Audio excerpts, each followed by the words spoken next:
Hello, Lester Funko Pop, yeah? Hey, Lester, what's How's it going going, on? Sota? Let's Sawisa? go, Lisa. How's it going, yeah? It's going good. It's going good. I wanted to interview you Oh? about your upcoming album. Ah, is that what it is, yeah? Mm-hmm. I just had a couple of questions here. I don't make the news. I just report it. Report it. Mm-hmm. Alright. So, um, I got a chance because you let me in, backstage a little bit here. I've seen the comics. I've listened. I got a good listen beforehand. I just want to, talk about a few things. Is that okay? Yeah, sure. I'm down to and open to, talking about the album and whatnot. What questions you got, yeah? All right. Well, first things first. In my fantasy, okay, Yes. featuring Paris. All Uh-huh. right. First off, what is this song? What is going on? Okay, what is happening? One, Well, where did the collab come from? Where did the inspiration come from? well, this track, this piece, together with Paris, it came about as just, something that we kind of found in terms of the beat. Um, we wanted to do more so of like a R&B collaboration. I know, we did one already with Face Down Ass Up, but this track, it Classic, was by the way. this track was definitely like, at first it was supposed to be, just a regular love song, but um, when we heard the beat initially, the beat was called Fantasy, by the way. Kind of wanted to write something in my journal that had to do with love, but I don't know. None of my journal pieces were kind of like fitting in with the beat. So when I heard the track itself, it kind of gave me like a star-crossed lovers, Romeo Juliet type of thing, and Uh, you know Paris really made it. Paris really made it come to life. Me and her, I always tell her all the time that we complement each other in terms of songs. Um, but yeah, the chemistry between this song and basically in my fantasy is just, I guess, an opening. Obviously, it's the first track to the album. It's an opening, basically. I'm not sure if you've ever heard of like Scott Pilgrim versus the World, that oh movie. yeah. Yes. So intentionally, I kind of wanted it to be like a door opening or like a door existing within the realms of my love life. So that's basically what in my fantasy is. It's about two friends, having these feelings for each other, but it's not quite yet the right time or the right situation for it to be together. So it's kind of I guess understanding that it's still a fantasy, but it's going to exist eventually. Hmm. Now I noticed in the comic, is it like there's a few things about the comic, right? Yes. Um, like, so it's you talked about like it being kind of like a fantasy and stuff like that, but he's like saying that he wants to wake up. Is it like a dream? Like, is that like dream world type of thing, or is it just like fantasy in general? Or is this about somebody in particular? I wouldn't say it's necessarily about anyone. It's just, this whole album is basically about my tribulations of love, That's why it's called Love of Boys. There's different seasons for me. So, in the comic, sometimes I get out of the studio, I get done with work, you know how it is, working with Suisa and all that stuff, working 6 hours a day. Okay, not too much. Not too much. All I have to do is look pretty. Somebody's not Not too much. clocked in. Look, I don't have to clock. I get paid. Right. Well, in the comic, I'm basically smoking my cigarette, taking a relaxation. I'm sleeping, and boom, I'm in Fantasyland. I tend to Um, have these like images of girls and people that I've talked to and whatnot, and I like to fantasize things. So basically, that's what the comic is me, going into this deep sleep, waking up in this fantasy world, and meeting up with this beautiful, amazing girl. speaking of, who is that redheaded woman? Ah, okay. I can't confirm or deny anything, but the artist who drew this, I told the artist to draw a brunette, but I guess the universe just decided to make it a red-headed woman. So that's basically the story behind that color palette for the hair. Yeah, Ah, sure, okay, moving okay. Not on, too moving. much, Sota. So the next one is Seared Man. Yes, yes, yes. Um, who's the Seared Man in this? I know So, it's the title, but you know. um, honestly, this track was is about me actually. This track kind of came about as a diss to society in general. Um, Sid Man is kind of like my fuck you to the world and all this societal bullshit. I've been told so many times that girls love men who are manly, who have no feelings and are just overall bad boys, yeah. And yet these are the same girls who complain that men are complete trash and don't deserve to be loved due to the lack of feelings. I've been kind of, gaslit before, being told that I'm too sensitive and me being level headed and vulnerable was not so quote unquote manly. You already know me, Sota. I'm soft at heart, Yeah. yeah?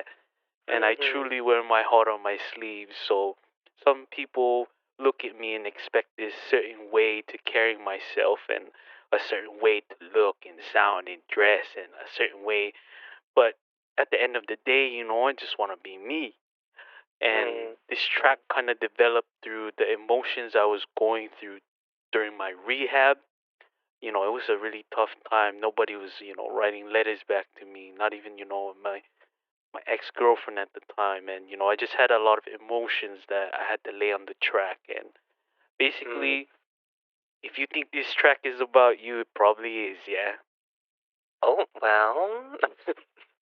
I know in the comic version of it, you're just like smashing this TV and saying it's like not me. And in the song, you say the same thing. So Hmm. I did get that sense of like it was about society more, Right.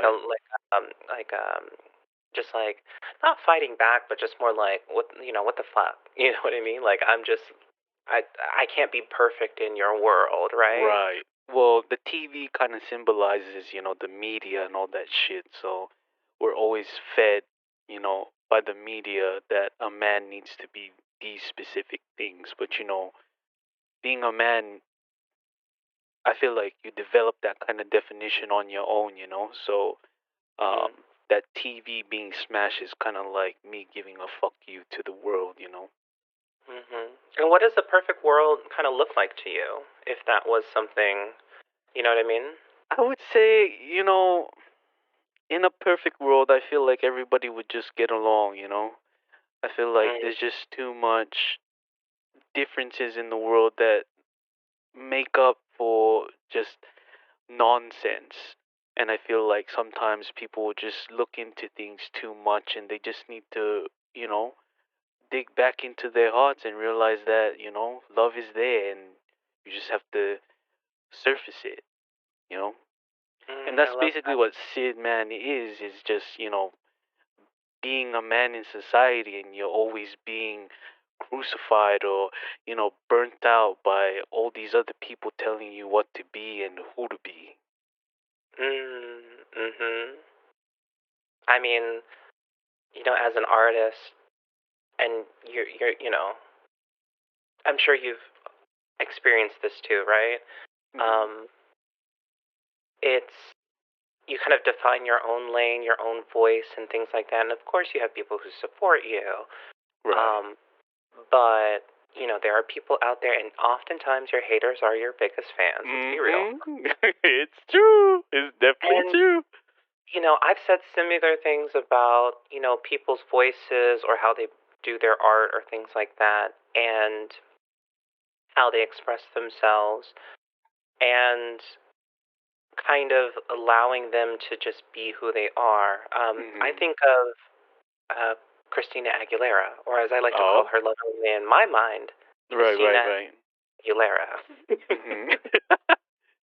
Right. um, no, but I just, her voice gives me very Kermit the Frog season one of Not Sesame Street. Kermit the Frog. But, You sick Sota. but I do love her voice. I mean, I do love her voice. And when you get the chance to listen to her, she has a powerful voice. She does a lot of work on like a lot of things, and she's an expert, and she has her own way of singing. So, Right, right, how right. would you kind of describe yourself as an artist? I guess I would ask, like in this world, right? On top of these expectations. Well, for me, you know, since going to therapy, I've kind of lived intentionally my basically after the rehab and all that stuff, I kind of want to make sure that whatever I say or whatever I do has meaning towards it. And as an artist myself, I have a lot of feelings, and I know there's a lot of people out there who aren't as vulnerable as me, and who aren't as brave to showcase who they are. And, I kind of want to spread a message that, it is okay to express yourself, whatever that may be, maybe shooting up a cop or something like that. And, you know, Exactly. And something like that, not just too something like I that. would Or making a song, making art, something like that, where I get to live intentionally to, I guess, bring people to surface up what they have in their hearts to express. love that. So, Evernow, the next song, Hmm. right? Hmm. How do you describe the ever knowingness? Like, what is the ever know?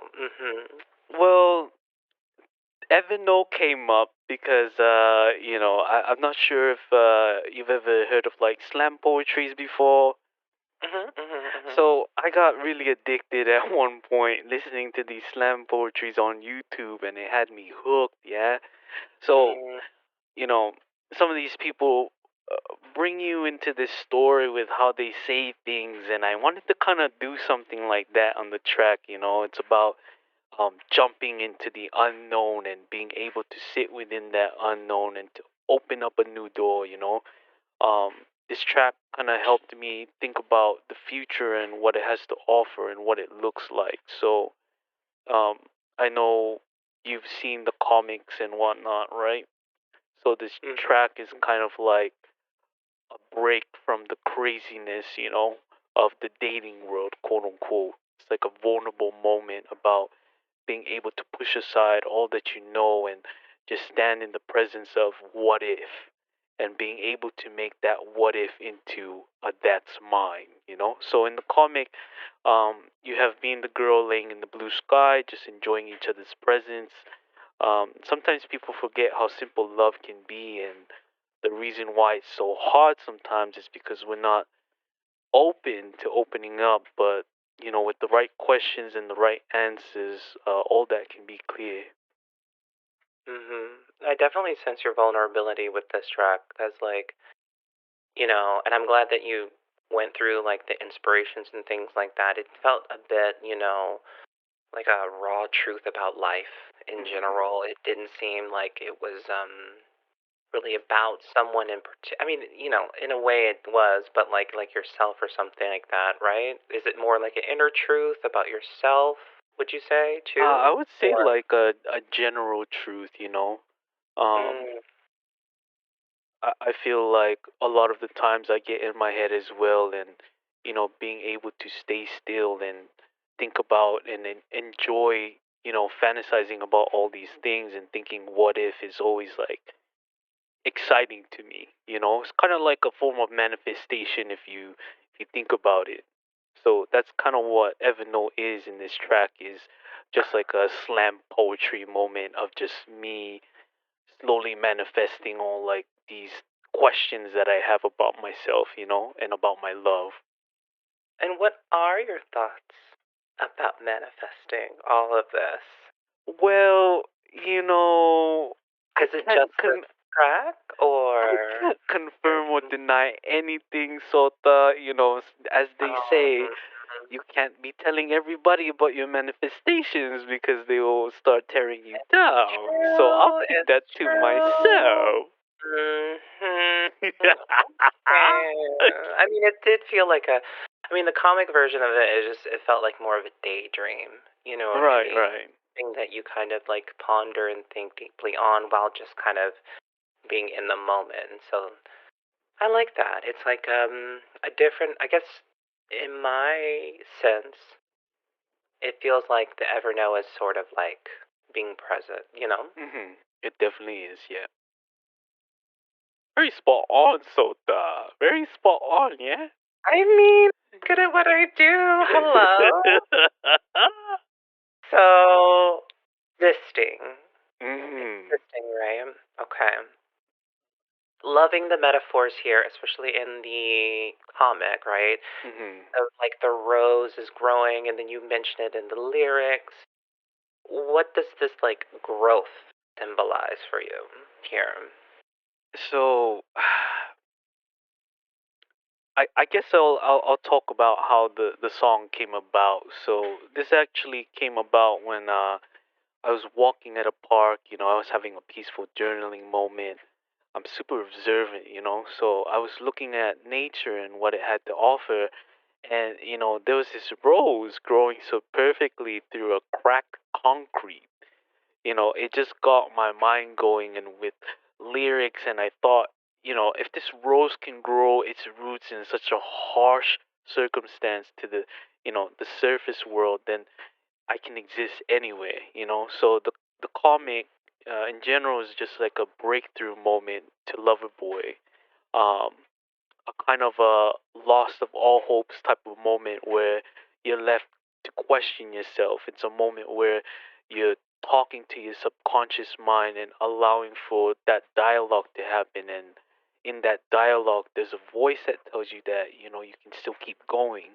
And there's still more to uncover. You just have to push your roots out and create a better foundation for yourself and for love. So, as we grow, we continue to exist in the world that we're in. So that's how existing came about. Hmm. I mean, in the song, it feels like you're existing between a lot of different feelings. Can you kind of like describe the feelings a little Um, bit more? I Like would just. say, mm, well, if you want to really pinpoint the feeling, it's basically existing for somebody who doesn't quite know that you exist just yet. Does that make sense? So, Hmm. like, if you're in a lover's quarrel or situationship or something like that, and you know you're still in that realm of friendship, but still want to be there for them and love them from afar. So that's basically what existing is just being there and obviously being in that same space but still growing even though there's all these odds against you.